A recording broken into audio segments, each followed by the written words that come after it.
สบายดีมาทุกคนเนาะวันนี้ค่อยมีโอกาสได้มาใหญ่ขนมให้น้องๆนักเรียนอยู่บ้านนาโอเนาะเมืองบริคันแกงบริคำใจซึ่งเป็นบ้านเกิดของค่อยเองและ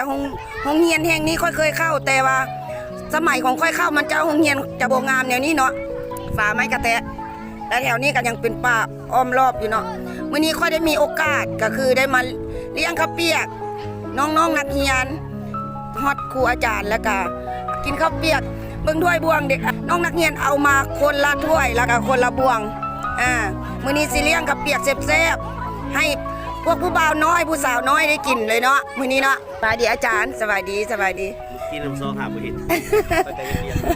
มื้อนี้ได้มีโอกาสได้มาเยี่ยมยามเนาะอาจารย์ก็เลยว่า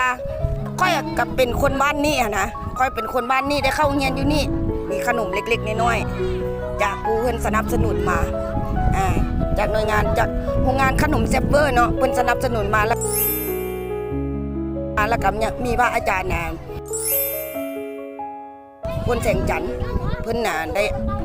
ให้เอาขนมมาให้น้องๆนักเรียนส่วนข้าวเปียกก็คือเป็นของส่วนของค่อยเองมื้อนี้ได้กินหมดทุกคนเด้อพี่น้องแล้วก็ดีใจเนาะอาจารย์เนาะดีใจได้มาบ้านเกิดของตัวเองแล้วก็ได้มาเห็นอาจารย์มาเห็นน้องๆนักเรียนเอามีความสุขที่จะได้แจกขนมแจกอาหารเนาะให้กับน้องๆนักเรียน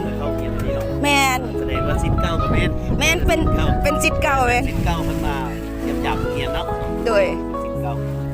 ขอบใจหลายๆว่าด้านหน้าก็เป็นอะไรก็มาเบิ่งอีกได้เนาะโดยมันมาเล่นยามมื้อหน้าบางเดือนน่าจะมากับน่าจะชวนพวกทีมงานมาพร้อมแต่ว่าโอกาสนี้แล้วมันไวโพดทางกันว่าสิเก็บเอาใบยงๆให้นะโอกาสหน้าเนาะและเป็นอะไรสิฝากไปเด้อฝากนางพ่อกันไว้โดยบ่เป็นหยังอาจารย์เสนอใบยงๆได้มาเนี่ยให้เด็กน้อยนักเรียนเขาได้กินแบบมีความสุขเฮาก็ดีใจแล้วรายงานตัวหน้าก็สิเก็บใบยงๆให้ด้วยนึง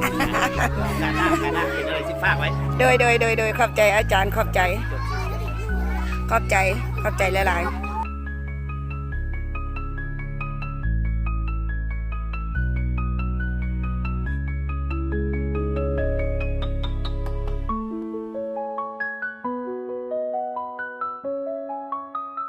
แล้วยังอีก2 คนเนาะที่สนับสนุนงานที่ค่อยมาวันนี้เนาะก็คือเฝ้าโคศกเมฆขาวเนาะเฝ้าเสียงขวงกินนกแอ่นตุ้งเนาะเพื่อนขายกาแฟมาซึกเนาะพี่น้องผู้ใดนกเขาบ่ขันเนาะมะเขือเผานกเขาบ่ขันมันบ่ห้องสามารถโทรไปหาเมฆขาวได้เด้อ